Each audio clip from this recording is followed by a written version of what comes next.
அஸ்ஸலாமு அலைக்கும். நான் இங்கே சொன்னதற்கு எதிராக நீங்கள் யோசித்து வந்தால் அது உங்கள் நம்பிக்கை என்றால் அதை ஒருமுறை சிந்தித்து பாருங்கள். இறுதி காலத்தில் கியாமத்து நாள் முன்னர் இருக்கும் அறிஞர்கள் மிகவும் கெட்டவர்களாக இருப்பார்கள் என்று ரசூல் ஸல்லல்லாஹு அலைஹி வஸல்லம் அவர்கள் கூறியிருக்கிறார்கள். அப்படியானால் உலகில் உள்ள 100 அறிஞர்களில் 99 பேர் பொய்யானவர்கள். ஒருவரே ஹக் என்னும் உண்மை மீது இருப்பார்.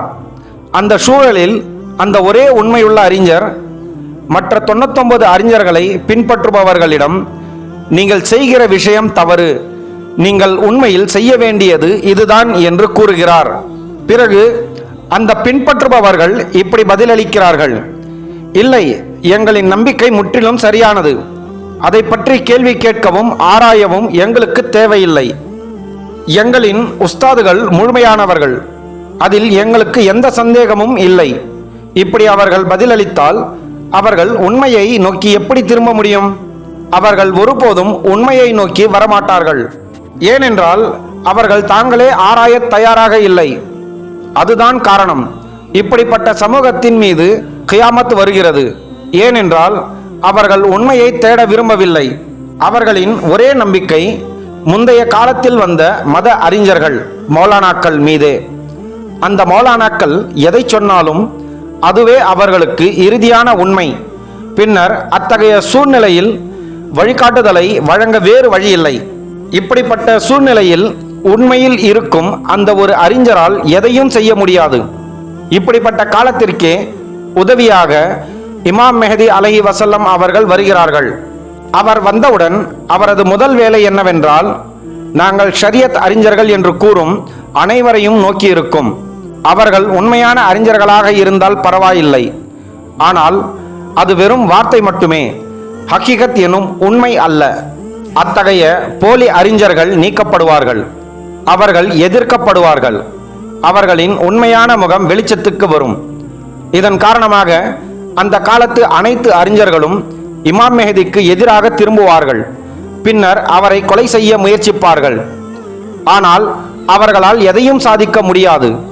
இமாம் மெஹதியும் அவரது ஆதரவாளர்களும் இந்த நிலைமை சரியாகும் வரை பாடுபடுவார்கள். அவர்கள் வெற்றி பெறுவார்கள். மெதுவாகவும் படிப்படியாகவும் அவர்கள் வெற்றியை அடைவார்கள். பின்னர் பூமியில் நீதியே நிலவும். இவை அனைத்தும் எதிர்காலத்தில் நடக்கப் போகின்றன. இமாம் மெஹதி அலைஹி வஸல்லம் அவர்கள்தான் அனைத்து அவுலியாக்களின் தலைவராக வருவார். அவர் பெற்றுள்ள அறிவு வரலாற்றில் எந்த வழிமார்களுக்கும் வழங்கப்படவில்லை.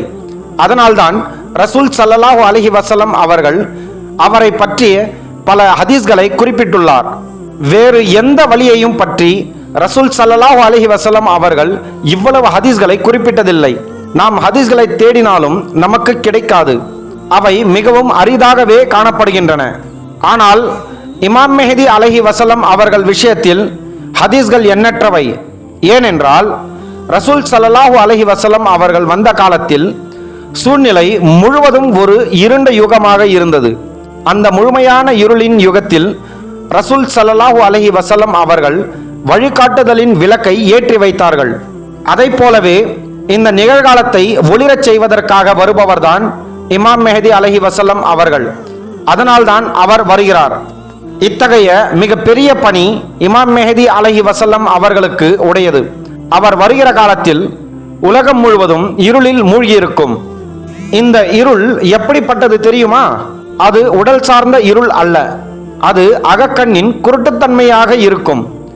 உள்ளார்ந்த உலகம் முற்றிலும் இருட்டாக இருக்கும். வெளிப்புறமாக எல்லாம் நன்றாக தோன்றலாம். காணக்கூடிய இருள் இருக்காது. 13,999 ஆதம்கள். அந்த நிலையில் வெளிப்புறமாக பார்த்தால் முழு வளிமண்டலமும் பிரகாசத்தால் நிரம்பி இருந்தது. ஆனால் நாம் உள்ளார்ந்த பக்கத்தை பார்த்தால் அது முழுவதும் இருட்டாகவே உள்ளது. ஏன் தெரியுமா? ஏனென்றால் அந்த காலத்தில் கல்பு பற்றிய இல்ம் எனும் அறிவு இல்லை. ரூஹானியத்தை பற்றிய இல்ம் எனும் அறிவு இறங்கவில்லை. எனவே ரூஹானியத்தின் உலகத்தை ஒளிரச் செய்ய யாரிடமும் விளக்கு இல்லை. அப்படிப்பட்ட சூழ்நிலை உருவாகி பின்னர் இமாம் மெஹதி அலைஹி வஸல்லம் அவர்கள் வருவார்கள் என்று நாம் சொன்னாலும் அக்காலத்தில் முஸ்லிம்கள் நிறைய இருப்பார்கள். இஸ்லாத்தை பற்றி பேசுபவர்களும் இருப்பார்கள், தீனை பற்றி பேசுபவர்களும் இருப்பார்கள். ஆனால் அவை அனைத்தும் வெளிப்புறமாக மட்டுமே இருக்கும். அந்த காலத்தில் அகத்தின் உலகத்தை பார்க்கும்போது அது முற்றிலும் இருளாக இருக்கும்.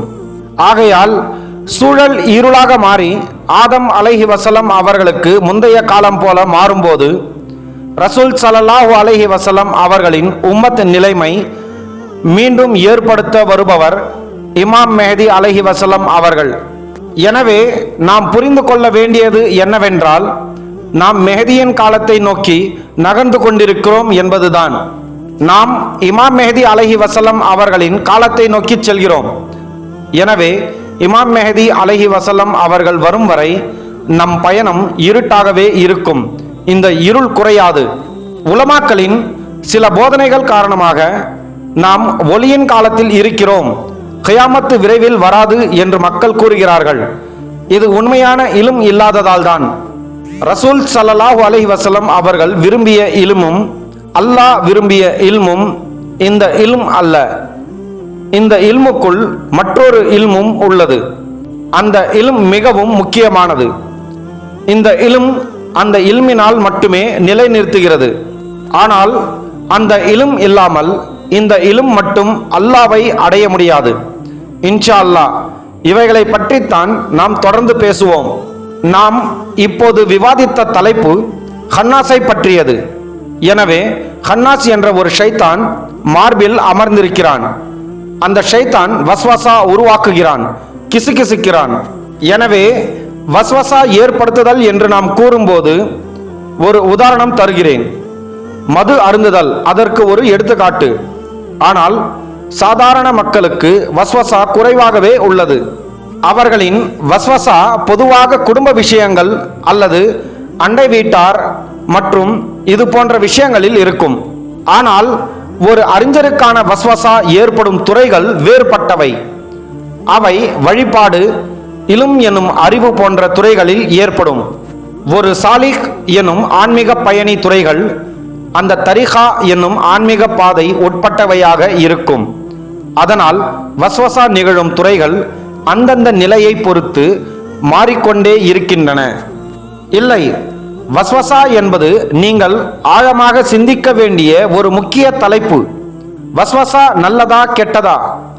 வஸ்வசா தீய உள்தூண்டுதல் யாரிடமிருந்து வருகிறது? அது ஷைத்தானிடமிருந்து வருகிறது. அப்படியென்றால் வஸ்வசா ஷைத்தானிடமிருந்து வருகிறது என்றால், ஷைத்தான் இல்லை என்றால் வஸ்வசாவும் இருக்காது. அதனால் வஸ்வசா அனுபவிக்காதவர்கள் என்ன நினைக்க வேண்டும்? ஷைத்தானிடமிருந்து எந்த தீமையும் அவர்களுக்கு வரவில்லை என்று எண்ண வேண்டும். ஏனென்றால் அந்த இடத்தில் ஷைத்தானுக்கு தீமை செய்ய வேண்டிய அவசியமே இல்லை. அந்த மனிதன் ஏற்கனவே தவறான வழியில் இருக்கிறான். அதனால்தான் அவனுக்கு வஸ்வசா வரவில்லை. ஆனால் ஒருவர் சரியான பாதையில் நுழையும் போது வஸ்வசா ஏற்படும். அது நிகழ வேண்டும். ஏனென்றால் சரியான பாதையில் நுழையும் போது எதிரி என்னும் ஷைத்தான் அமைதியாக இருக்க மாட்டான். அப்போதுதான் எதிரி என்னும் ஷைத்தான் நெருங்குவான். அதுவரை ஷைத்தான் ஓய்வில் இருக்கிறான். ஆனால் அந்த நேரத்தில் ஷைத்தானும் அவன் படையினரும் முன் வந்து நாம் முன்னேறுவதற்குள் நம்மை அடைய முயற்சி செய்வார்கள். மேலும் அதிகப்படியாக முடிந்தவரை வஸ்வசாவை நமக்குள் செலுத்துவார்கள். அதனால் வஸ்வசா வருவது என்பது ஈமானுக்கான பயணத்தின் ஒரு அடையாளம். ஒரு சஹாபி ஒரு முறை ரசூல் ஸல்லல்லாஹு அலைஹி வஸல்லம் அவர்களிடம் வந்து கூறினார், யா ரசூலுல்லாஹ், நான் தொழுகையில் இருக்கும்போது சில எண்ணங்கள் எனக்குள் வருகின்றன. அவை வரும்போது நான் மிகவும் அவமானமாக உணர்கிறேன். அவற்றை பற்றி பேசுவதற்கு பதிலாக இறந்து விடுவதே நல்லது என்று தோன்றுகிறது. நான் என்ன செய்ய வேண்டும் யா ரசூலல்லாஹ் என்று கேட்டார். ரசூல் ஸல்லல்லாஹு அலைஹி வஸல்லம் அவர்கள் அவரிடம், உனக்கு அப்படிப்பட்ட உணர்வுகள் இருக்கிறதா என்று கேட்டார். சஹாபி, ஆம் யா ரசூலல்லாஹ் என்று பதிலளித்த போது நபி ஸல்லல்லாஹு அலைஹி வஸல்லம் அவர்கள் கூறினார்கள், அது ஈமான் என்பதற்கான அடையாளம். அது ஈமானின் அடையாளம் என்பதை நாம் எப்படி புரிந்து கொள்ளவில்லை என்றால் இதை அறிந்து கொள்ளுங்கள். ஏனென்றால் ஷைத்தான் ஈமானுக்குள் இருக்கும் விஷயங்களில் அசுத்தத்தை துப்ப முயற்சிக்கிறான். ஈமான் இல்லை என்றால் வஸ்வசா தேவையில்லை. வஸ்வசா ஈமான் கொண்டவர்களுக்கு மட்டுமே வருகிறது. வஸ்வசா விலகுவது ஒருவர் விலாயத் நிலையை அடைந்த பின் மட்டுமே. அப்போதுதான் அந்த ஹன்னாஸ் விரட்டப்படும். ஹன்னாஸ் விரட்டப்பட்ட பிறகே அதன் தொந்தரவு முடிகிறது. அதற்கு முன் வஸ்வசா வருகிறது என்றால் நமது பாதை சரியானது என்பதற்கான அடையாளம். ஆனால் இதை புரிந்து கொள்ளாதவர்கள் என்ன செய்வார்கள்? வஸ்வசாவால் வரும் பயத்தால் அவர்கள் இந்த பாதையை விட்டு வெளியேறுவார்கள். அந்த பயமே அவர்களின் பிரச்சனை. அந்த பயம் ஆதாரமற்றது. ஏனென்றால் அந்த பயம் ஷைத்தானால் உருவாக்கப்பட்டது. அதை மீறி நாம் தொடர்ந்து முன்னேறும் போது அல்லாவின் அவுலியாக்களின் பாதையை அடைகிறோம். அல்லாவின் அவுலியாக்கள் இத்தகைய அனைத்தையும் புரிந்து கொண்டு இதே பாதையில் நடந்தவர்களே. இதுவரை சொல்லப்பட்ட அனைத்தையும் நீங்கள் நம்பி ஏற்றுக்கொள்ள முடிந்தால் அதை வாழ்க்கையில் பயன்படுத்த முயற்சி செய்யுங்கள். இவை அனைத்தையும் உங்கள் தனிப்பட்ட பயணத்தில் இணைத்து கொள்ள முயற்சி செய்யுங்கள். மீதமுள்ளது உங்களிடமே இருக்கிறது. உங்கள் பயணம், உங்கள் குறிக்கோள், உங்கள் விதி அனைத்தும் உங்களிடமே உள்ளது. ஆனால் இந்த பாதையில் இன்னும் கற்றுக்கொள்ள வேண்டிய பல விஷயங்கள் உள்ளன. ஆனால் கற்றுக் கொடுக்க ஒருவரை காண முடியாமல், மேலும் இது காலத்தின் தேவை என்பதாலும் இப்படிப்பட்ட முறையை பயன்படுத்த வேண்டிய அவசியம் உள்ளது. நாம் மனம் திறந்து பல விஷயங்களை கற்றுக்கொள்ளும் போது நமக்கு தானாகவே அமைதி கிடைக்கும். இன்ஷா அல்லாஹ். நாம் உண்மையை தேடுபவர்களாக இருந்தால், ஹிதாயத்தை தேடுபவர்களாக இருந்தால், நமது குறிக்கோள் அல்லாஹ்வாக இருந்தால் நாம் ஒருபோதும் வழி தவற மாட்டோம். யாராவது வேறு மறைமுக நோக்கங்களுடன் ஹிதாயத்தை தேடினால் அவர்கள் இறுதியில் தோல்வி அடைவார்கள். ஏனென்றால் அல்லாஹ் தஆலா நியத் எனும் உள்நோக்கத்தை பார்க்கிறான். ஹிதாயத்தின் தேடல், ஹிதாயத்திற்கான இயக்கம் முழுவதும் ஹிதாயத்திற்காகவே இருந்தால் அது ஒருபோதும் நிராகரிக்கப்படாது. மற்ற எல்லா தேடல்களும் நிராகரிக்கப்படலாம். அதற்கெல்லாம் நிபந்தனைகள் உள்ளன. ஆனால் ஹிதாயத்திற்கான ஒரே ஒரு துவா மட்டுமே உள்ளது. அதற்கு எந்த நிபந்தனையும் தேவையில்லை. ஏனென்றால் நான் ஏற்கனவே சொன்னது போல ஹிதாயத்தை விரும்பும் துவா என்பது நாவால் சொல்லப்படும் துவா அல்ல. துவா நாவால் சொல்லக்கூடாது. ஆனால் கல்வி எனும் இதயத்தை கொண்டு செய்யப்பட வேண்டும். இந்த ஹன்னாஸ் என்று சொல்லப்படும் கிசுகிசுப்பு செய்கின்ற ஷைத்தானை போலவே நம் உடலில் பலவிதமான ஷைத்தானின் கிசுகிசுப்புகளும் இருக்கின்றன. அவை ஆன்மீகத்தின் முதல் வாசலான கல்பின் மேல் ஒரு பறவை அமர்ந்திருக்கிறது. அந்த பறவை ஒரு கோழி. அதேபோல் சிர்ரி எனப்படும் லத்திஃபாவின் மேல் மற்றொரு பறவை அமர்ந்திருக்கிறது. அது ஒரு காகம். அதேபோல் ஹஃபி எனப்படும் லத்திஃபாவின் மீது மற்றொரு பறவை அமர்ந்திருக்கிறது. அது ஒரு மயில். மற்றும் அக்ஃபா என்று அழைக்கப்படும் லத்திஃபாவின் மீது ஒரு புறா அமர்ந்திருக்கிறது. இந்த 4 பறவைகளும் எதிர்மறை எண்ணங்களை ஏற்படுத்தி பொய்யான கருத்துக்களை உள்ளே செலுத்தும். அதுவே அவர்களின் கடமை. இந்த நோக்கத்திற்காகவே விதித்து அல்லாஹ் தஆலா இந்த 4 பறவைகளையும் படைத்திருக்கிறான். நபி இப்ராஹிம் அலைஹிவஸல்லம் அவர்கள் அல்லாஹ்விடம், இறந்தவர்களுக்கு நீ எப்படி உயிர் கொடுக்கிறாய் என்று துவா கேட்டபோது குர்ஆன் இந்த 4 பறவைகளை பற்றி பேசுகிறது. இந்த விஷயத்தை விளக்குவதற்காகவே இந்த வேண்டுகோள் விடுக்கப்பட்டது. ஆன்மீக ஹக்கீகத் என்னும் உள்ளார்ந்த உண்மையின்படி நபி இப்ராஹிம் அலைஹிவஸல்லம் அவர்கள் கேட்டது என்னவென்றால், இறந்த ஆன்மாக்களை அல்லது இந்த இறந்த நுட்பமான மையங்களை அல்லது ஆன்மீக ரீதியாக இறந்தவர்களை நீங்கள் எவ்வாறு ஆன்மீக ரீதியாக உயிர்ப்பிக்கிறீர்கள் என்று. எனவே இந்த 4 பறவைகளின் தன்மையை நாம் புரிந்து கொள்ள வேண்டும். ஒவ்வொரு மனிதனும் இந்த மனப்பான்மையை தங்களுக்குள் சுமந்து செல்கிறான். இந்த 4 பறவைகளை நாம் என்ன செய்ய வேண்டும்? நாம் அவற்றை ஷேக்கிடம் கொண்டு சென்று பலியிட வேண்டும். பின்னர் அவற்றை தூய்மையுடன் திரும்ப அழைக்க வேண்டும். அந்த நேரத்தில் அந்த பறவைகள் தூய்மையாக மாறி திரும்ப வரும். இவ்வாறு திரும்பி வந்த பறவைகள் பின்னர் நமது ஆன்மீக வளர்ச்சிக்கு உதவியாக இருக்கும். இது வெறும் உவமை சொல் மட்டுமல்ல. சிலர் தசவுஃப் துறையில் கூட இதை உவமையாக மட்டுமே பார்க்கிறார்கள். ஆனால் இது உவமை அல்ல. இது உண்மையான ஆன்மீக ஹகிகத் எனும் உண்மை நிலை. இந்த 4 பறவைகளும் நமக்குள் நம் பாத்தின் எனும் உள்புற இயல்பின் ஒரு பகுதியாகவே இருக்கின்றன. எனவே கல்பிற்கு மேலே அமர்ந்திருக்கும் பறவை கோழி. அதன் கடமை மனிதனுக்குள் ஆசையை, காமத்தை உருவாக்குவதாகும். அந்த ஆசை ஹலாலாக இருந்தாலும் ஹராமாக இருந்தாலும் கல்பு சுத்தமாகவில்லை என்றால் இருவகையான ஆசைகளும் அவனுக்குள் தோன்றும்.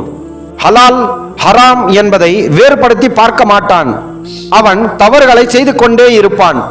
ஆனால் ஒருவரின் கல்ப் உயிரோடன் மாறியவுடன் கல்பில் உள்ள நூர் என்னும் தெய்வீக ஒளியின் பங்கும் மற்றும் அதன் ஜிக்ரின் வலிமையுடன் இந்த கோழி ஒரு நல்ல பறவையாக மாறுகிறது. அதன் எல்லா தீய பண்புகளும் மறைந்துவிடும். அதனுடன் தவறான ஆசையும் அவரை விட்டு நீங்கும். மேலும் ஹலாலான ஆசை மட்டுமே அவரிடம் இருக்கும். அவருக்கு ஹலாலான விஷயங்களில் மட்டுமே ஆசை இருக்கும். அதேபோல் சிர்ரி என்று அழைக்கப்படும் அடுத்த லத்தீஃபாவின் மேல் காகம் என்ற பறவை அமர்ந்திருக்கும். காகத்தின் இயல்பு தீவிர பேராசை, எல்லாவற்றிற்கும் பேராசை. சிர்ரி லத்தீஃபாவின் ஜிகிர் மற்றும் நூர் என்னும் தெய்வீக ஒளியின் காரணமாக இந்த பேராசையும் மாறும், காகமும் உருமாறும். அதன் பிறகு அதுவும் ஒரு நல்ல பறவையாக மாறும்.